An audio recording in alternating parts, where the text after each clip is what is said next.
This is International News brought to you live from our studio here at Equa Television. Thanks for tuning. Just time for an update for what is happening internationally. My name is Lois Tureki. On the news tonight, Taiwan shoots down drone off China's coast for the first time. Kazakhstan's President Tokayev to seek second term in snap election. United Nations warns of possible crimes against humanity in Xinjiang. Russia begins immense war drills with China and other ally states, and Kosovo pushes ahead with car licensing rule resisted by Serbs. Taiwan's military has said it shot down an unknown civilian drone off the outlying island of Kinmen amidst an ongoing rise in Chinese military exercise around the island since last month's controversial visit by Nancy Pelosi, U.S. State House of Representatives Speaker. On Thursday, the drone, which was shot down, is the first to be hit following a notice from Taiwan that it will use live ammunition against drones. The threat came after a video of Taiwanese soldiers throwing rocks at a Chinese drone went viral.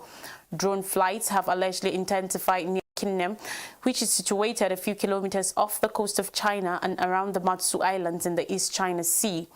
Yen Chi-su, an assistant researcher at Taiwan's Council on Strategic and Wargaming Studies, said the pronouncement to fire on Chinese drones is an exit for Taiwan's military. China has made use of civilian aircraft, weather balloons, recreational fishing boats and marine research vessels against it, Taiwan's military said, according to reports. Such drills are often described as gray zone tactics by analysts, envisioned to pester and threaten but fall short of a military provocation. Other gray zone tactics include disinformation campaigns and hacking. China claims Taiwan, which is a self-ruling democracy, as its own territory. Beijing has vowed to unite Taiwan and China by peace or by force, though in August a new Chinese white paper released appears to have watered down Beijing's stated preference for a non-military solution to the question of Taiwan. That change in stance followed by the visit by Pelosi, the highest-ranking U.S. official, to visit Taiwan in a quarter of a century. Beijing had cautioned against the Pelosi visit and showed its anger. China held numerous days of live-fire military activities around Taiwan, use of missiles inclusive. Although the activities have ended, China has continued to send great numbers of military aircraft and vessels towards Taiwan every day.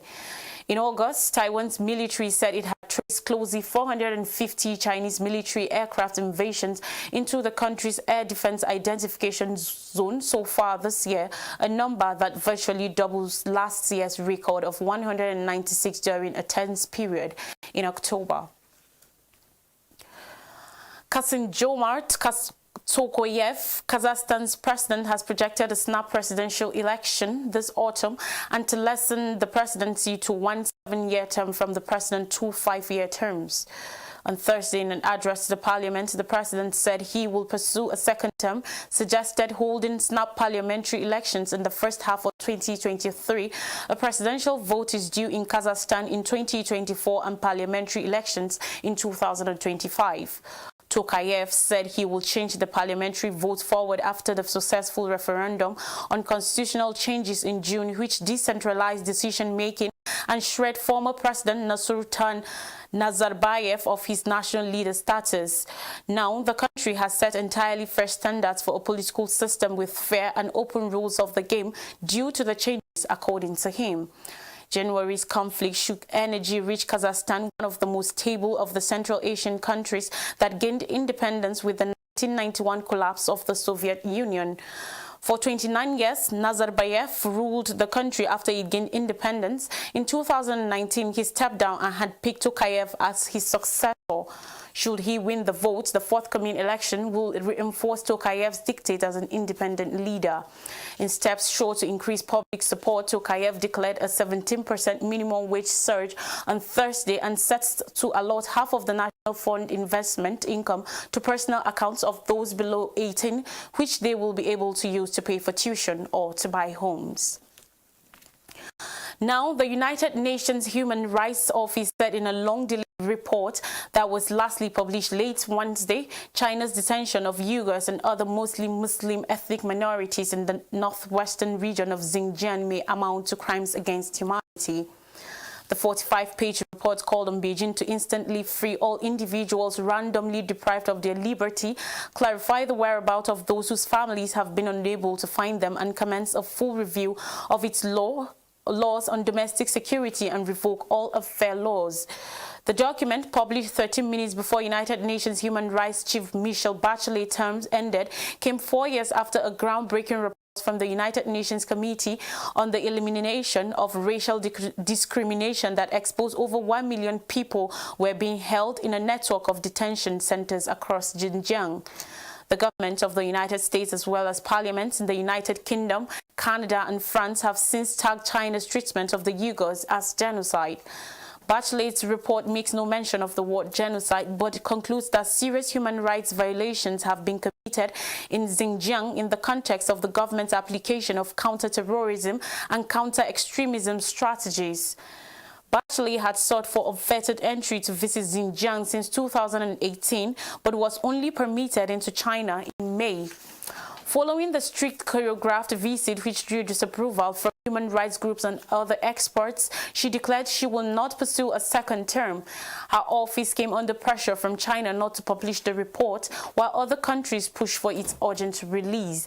Beijing at first denied the camp's existence, but later said they were vocational skills training centers necessary to address extremism among Uyghurs, a predominantly Muslim Turkic people who differ in religion, language and culture from China's majority Han ethnic group. In a letter published in an annex to the report, China's permanent mission to the United Nations in Geneva said it strongly opposed the report's publication, saying it was based on disinformation and lies fabricated by anti-China forces and out of presumption of guilt.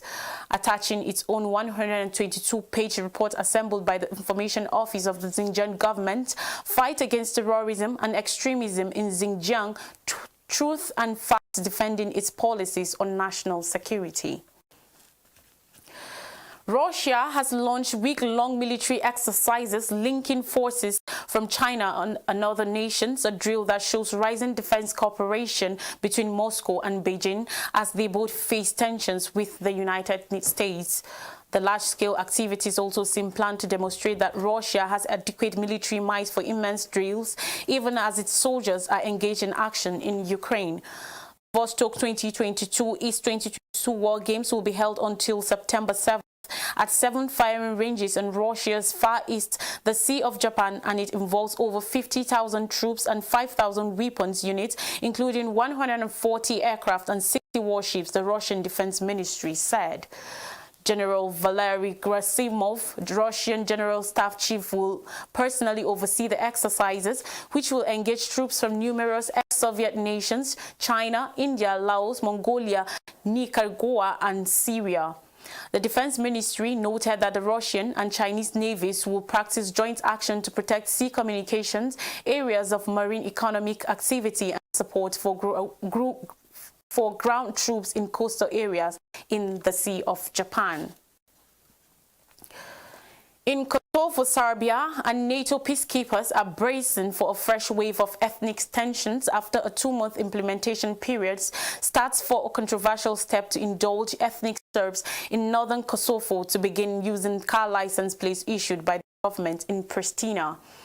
Kosovo, which is predominantly ethnic Albanian, has pursued to force about 50,000 ethnic Serbs to accept Pristina's authority in routine bureaucratic matters since winning independence in 2008 after a close 10-year rebellion against Serbia. In announcing the October 31st deadline for motorists to change to Serbian license plates to those distributed by Pristina, Kosovo Prime Minister Albin Kurti described the decision as nothing more or less than an expression of the exercise of sovereignty. Serbian President Aleksandar Vučić on Wednesday said he did not believe an agreement with Kosovo over the issue was possible. A push last year to implement the car licensing was met with protests by the Serbs in the north, who are supported by Belgrade and live near to Kosovo's border with Serbia. Tensions erupted again last month after Pristina declared the rule will go into effect on September 1st. instigating ethnic Serbs to set up barricades. Tensions lessened after Turkey, under United States and European Union pressure, agreed to postpone the switch. The blockades were removed under NATO's watch, of which has about 3,700 peacekeepers in Kosovo. The Defense Ministry in Serbia has refused to recognize independent Kosovo and see it as an important part of Serbian territory. On Wednesday, said it had stepped up training of some of its troops garrisoned near the border with Kosovo. On more stories, India's economy grows 13.5% in Q1 but fails to meet targets. In the April-June quarter, India's economy grew by 13.5% from a year earlier, the fastest pace in a year amidst worries of growth sharply reducing this quarter and the next two as higher interest rates hit activity. Official data released on Wednesday showed the jump came on the back of an increase in agriculture and manufacturing as pandemic curbs reduced.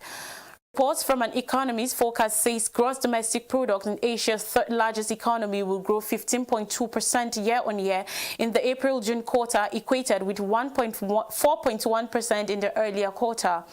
The seeming big jump in growth, which is lower than 20.1% annual growth recorded in the same quarter of the year former, is because of the low base of the previous quarter, and economists have warned that the growth this quarter may be followed by a slowdown. In July, the International Monetary Fund (IMF) reviewed its progress forecast for India from 8.2% to 7.4% for the present fiscal year, which started in April. Despite the revision, India will still be amongst the fastest growing key economies in the world. The double-digit rise in the April-June quarter comes at a time when the global economy is under tension, with many countries facing rising inflation. Prices have been increasing as Russia's invasion of Ukraine continues, causing augmented prices for energy and food. The Indian economy had been improving from a pandemic-induced fall when a rise in Omicron-fueled coronavirus cases began in January, provoked authorities to bring back some virus-related restrictions. Various waves of COVID-19 outbreaks have severely hit India's huge informal sector, with unemployment increasing to closely 8.5% in August, according to data from the think tank Center for Monitoring Indian Economy. India's central bank expected inflation 6.7% this fiscal year and elevated its main interest rate by 50 basis points to 5.4% in its third such surge since May. The economy expanded by 8.7% in the prior fiscal year after diminishing 6.6% in fiscal year 2020 to 2021. Still on the news, Rosmah Mansor, wife of Malaysia's ex-leader, convicted of corruption. In Kuala Lumpur, court has found the wife of former Malaysian Prime Minister Najib Razak guilty of looking for and collecting bribes in exchange for a government contract. On Thursday, the judgment came just a week after Najib started serving a 12-year jail sentence over a case connected to the looting of the 1 million decibel state fund. Rosmah was charged with 3 counts of bribery in relation with a $279 million project to provide solar power to schools in rural Sarawak. The attorney said she sought a payment of 187.5 million Malaysian ringgit, that's $41.8 million, in return for helping the Malaysian firm Jepak Holding SDN BHD gets the government contract. They say she collected payments worth 5 million Malaysian ringgit, $1.12 million and 1.5 million Malaysian ringgit, $334.578 million for exchange. The High Court found her guilty on all 3 charges. Rosmah, the self-styled First Lady of Malaysia, had denied the charges at the beginning of her trial and on Thursday morning arrived at court stylishly. Najib was found guilty of corruption in 2020 in the first of the cases he faced in relation with the 1 million decibel scandal.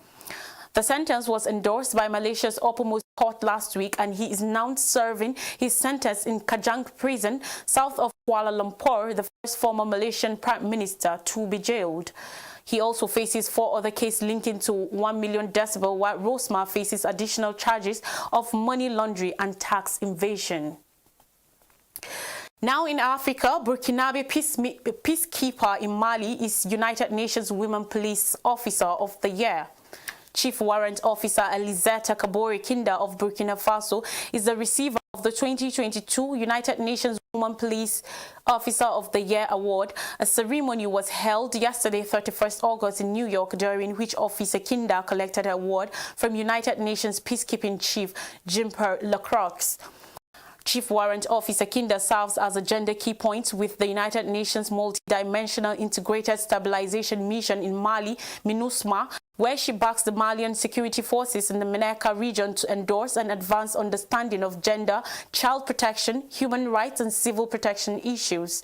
Due to her untiring efforts, more victims of sexual and gender-based violence are coming out to report their cases to local authorities and to receive medical care, now 3 or more per month from none before her arrival. Her efforts have also concentrated on increasing the number of girls in schools and lessening early marriages. Chief Warrant Officer Kinda's career has focused on defending and promoting women's and child's rights, including between 2013 to 2015, when she was a gender key point in the United Nations Organizing Mission in the Democratic Republic of Congo, MONUSCO.